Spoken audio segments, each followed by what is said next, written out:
विज्ञान कक्षा 8वीं मॉडल पेपर है ये। और इस मॉडल पेपर को अपन सोल्व करने का प्रयास करेंगे। यीस्ट का उपयोग, पहला प्रश्न है, यीस्ट का उपयोग निम्न के उत्पादन में, यीस्ट का उपयोग कहाँ करते हैं? एल्कोहल के उत्पादन में इसका उपयोग किया जाता है। रेयान एक संश्लेषित रेशा नहीं है। रेयान एक संश्लेषित रेशा नहीं है।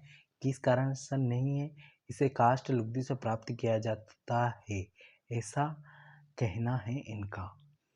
तो ये सेकंड ऑप्शन बिल्कुल सही हो जाएगा। तीसरा प्रश्न है कि निम्नलिखित में से किसको पीटकर पतली चादर में परिवर्तित किया जा सकता है? 4 ऑप्शन दिए हैं, इसमें राइट आंसर हो जाएगा जिंक। अब नेक्स्ट प्रश्न है अपना फास्फोरस है। फास्फोरस क्या है? 4 ऑप्शन दिए गए हैं, तो फास्फोरस एक अधातु है। 5वां प्रश्न दिया है कि मनुष्य की किस अवस्था की अवधि को 11 वर्ष से 19 वर्ष, 11 वर्ष से 19 वर्ष की अवस्था किशोरावस्था होती है। नेक्स्ट प्रश्न अपना आ जाता है का मात्रक पास्कल है। किसका मात्रक पास्कल होता है? तो किसका मात्रक पास्कल होता है? तो 4 ऑप्शन दिए, इसमें राइट आंसर हो जाएगा दाब का मात्रक पास्कल होता है।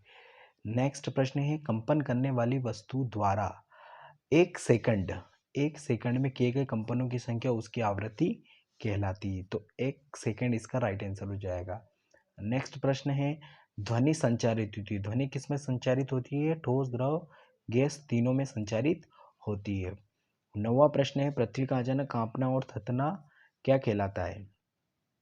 तो भूकंप कहलाता है। प्रकाश का किसी सतह से टकराकर वापस उसी माध्यम में लौटना प्रकाश का परावर्तन कहलाता है।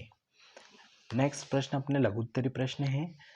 लघुत्तरी प्रश्न में पहला जो प्रश्न है अपना, वो प्रश्न है कि फसलों को कितने वर्गों में बांटा गया है और प्रत्येक वर्ग के 2-2 उदाहरण लिखिए।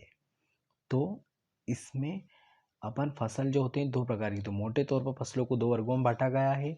वे इस प्रकार हैं।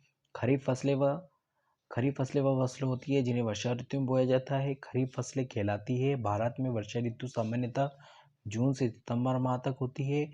धान, मक्का, सोयाबीन, मूंगफली, कपास आदि खरीफ की फसलें। रबी की फसलें क्या होती है? जो शीत ऋतु अक्टूबर माह से मार्च माह तक में उगाई जाती है। रबी की फसलें कहलाती है गेहूं, चना, मटर, सरसों तथा अलसी रबी की फसलों के उदाहरण है। अपना नेक्स्ट प्रश्न आ जाता है कि खरपतवार फसलों को किस प्रकार नुकसान पहुंचाते हैं? खरपतवार जल, पोषक, जगह और प्रकाश की स्पर्धा कर फसल की वृद्धि पर प्रभाव डालते हैं। कुछ खरपतवार कटाई में भी बाधा डालते हैं तथा मनुष्य एवं पशुओं के लिए भी विषैले हो जाते हैं। नेक्स्ट अपना प्रश्न है कि प्रतिजैविक का उपयोग करते समय हमें क्या क्या सावधानी रखनी चाहिए? तो क्या क्या सावधानी रखनी चाहिए? डॉक्टरों की सलाह पर ही प्रतिजैविक की दवाइयाँ लेनी चाहिए तथा उस दवा का कोर्स भी पूरा करना चाहिए। यदि आप प्रतिजैविक उस समय लेंगे जब उसकी आवश्यकता नहीं है, तो अगली बार जब आप बीमार होंगे और आपको प्रतिजैविक की आवश्यकता होगी तो वह इतना प्रभावी नहीं होगी। इसके अतिरिक्त अनावश्यक रूप से ली गई प्रतिजैविक शरीर में उपस्थित उपयोगी जीवाणु भी नष्ट कर देती है। सर्दी, जुकाम एवं फ्लू में प्रतिजैविक प्रभावशाली नहीं है क्योंकि यह रोग विषाणु द्वारा होता है। 14वां प्रश्न है कि नायलॉन के किस गुण के कारण उसका उपयोग कपड़ों के निर्माण में होता है? नायलॉन रेशा प्रबल, प्रत्यास्थ और हल्का होता है। यह चमकीला तथा धुलने में सुगम होता है, अतः इसका उपयोग कपड़ों के निर्माण में किया जाता है। 15वां प्रश्न अपना है कि आघातवर्धनीयता किसे कहते हैं? आघातवर्धनीयता किसे कहते हैं?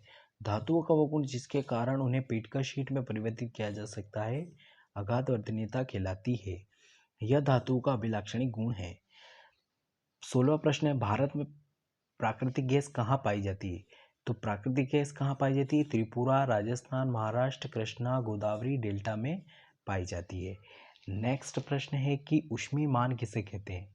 किसी ईंधन के 1 किलोग्राम के पूर्ण दहन से प्राप्त ऊष्मा ऊर्जा की मात्रा उसका ऊष्मीमान कहलाती है। ईंधन के ऊष्मीमान को किलो जूल प्रति किलोग्राम, के जे प्रति के जी मात्रक द्वारा प्रदर्शित किया जाता है। कि अगला प्रश्न है कैरम बोर्ड पर महीन पाउडर क्यों छिड़का जाता है? घर्षण कम करने के लिए कैरम बोर्ड पर महीन पाउडर छिड़कते हैं। सबसे बड़ी कोशिका का नाम एवं उसका साइज लिखिए। सबसे बड़ी कोशिका शुतुरमुर्ग का अंडा है जिसकी साइज 170 mm इंटू 130 mm होती है। किसी पृष्ठ पर लगने वाले दाब को परिभाषित कीजिए व सूत्र लिखिए। तो किसी पृष्ठ के प्रति एकांक क्षेत्रफल पर लगने वाले बल को दाब कहते हैं। दाब बराबर बल अपॉन क्षेत्रफल होता है। नेक्स्ट प्रश्न है अपना, उर्वरक और खाद में अंतर लिखिए। तो उर्वरक और खाद में जो प्रमुख अंतर है वो निम्नलिखित हैं। उर्वरक मानव निर्मित लवण है, जबकि खाद जो होता है खेतों में उगाया जाता है। उर्वरक का उत्पादन फैक्ट्री में होता है, जबकि खाद का उत्पादन खेतों में बनाई जाती है। उर्वरक से मिट्टी को ह्यूमस प्राप्त होता है, जबकि खाद से मिट्टी को ह्यूमस प्रचुर मात्रा में प्राप्त होती है। उर्वरक पोषक तत्व जैसे नाइट्रोजन, फास्फोरस और पोटेशियम प्रचुर मात्रा में होते हैं, जबकि खाद में पोषक तत्व तुलनात्मक रूप से कम होते हैं। ध्वनि प्रदूषण, अगला प्रश्न है, ध्वनि प्रदूषण क्या है? ध्वनि प्रदूषण के प्रमुख कारणों का उल्लेख कीजिए। वातावरण में अत्यधिक या अवांछनीय ध्वनियों को ध्वनि प्रदूषण कहते हैं। ध्वनि प्रदूषण लाउड स्पीकर, ऊंची आवाज में चलाए गए टेलीविजन, ट्रांजिस्टर, रेडियो, रसोई घर के कुछ कारण हैं। वाहनों की ध्वनियाँ, विस्फोट जिसमें पटाखे का फटना भी सम्मिलित है। मशीनें, उपकरण, कूलर, वातानुकूलित आदि सभी ध्वनि प्रदूषण के लिए उत्तरदायी है। अगला प्रश्न है अपना, संश्लेषित रेशा औद्योगिक निर्माण वास्तव में वनों के संरक्षण में सहायक हो रहा है, इसके टिप्पणी इस पर लिखना है। संश्लेषित रेशों को पौधे और जंतुओं से प्राप्त नहीं किया जाता है, इन्हें रासायनिक पदार्थों का उपयोग करके बनाया जाता है। ये मानव निर्मित कृत्रिम रेशे हैं, इसलिए इनके निर्माण में पेड़ पौधों को काटने की आवश्यकता नहीं होती है, जबकि प्राकृतिक रेशों को प्राप्त करने के लिए पेड़ पौधों को काटना पड़ता है। अतः यह कहा जा सकता है कि संश्लेषित रेशों को औद्योगिक निर्माण वास्तव में वनों के संरक्षण में सहायक हो रहा है। 24वां प्रश्न है कि पेट्रोलियम निर्माण के प्रक्रम को समझाइए। पेट्रोलियम का निर्माण करते समय पेट्रोलियम का जो निर्माण हुआ वो समुद्र में रहने वाले जीवों से हुआ है। जब ये जीव मृत हुए तो इनके शरीर समुद्र के तल में जाकर बैठ गए और फिर रेत तथा मिट्टी की तहों द्वारा ढक गए। लाखों वर्षों के बाद वायु की अनुपस्थिति, उच्च ताप और उच्च दाब